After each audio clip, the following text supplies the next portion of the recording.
যখন প্রেম হলো এমন একজনের সাথে হলো যাকে বলা আমার তারা সম্ভব ছিল না, যাকে পাওয়া আমার ভাগ্যে ছিল না।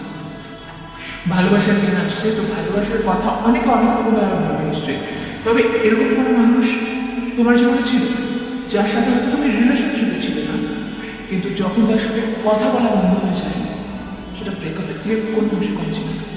তোমরা তো একে অপরের কথা দিয়েছি যে উই আর নট রিলেশনশিপ, তারপরেও সে যখন অন্য কারোর কথা বলে কষ্ট হয়, তাই না? তোমরা তো জাস্ট তারপরেও সে যখন তোমার হাতটা ধরে ধাক ধাক ধাক ধাক করে না, সে যখন তোমাকে মেসেজ করে এটা ভালো হয়ে যায় না, তোমার ফোনের ফেভারিট নোটিফিকেশন সিক্রেটলি তুমি যার মেসেজের অপেক্ষা করো, যার কথা ভাবে, ইনফ্যাক্ট এখনো তুমি যার কথাই ভাবছো। যখন আমি এই কথাগুলো বললাম তোমার মুখে একটা ব্রড স্মাইল চলে আসলো। কে সেই মানুষটা? কানেক্টে জানো?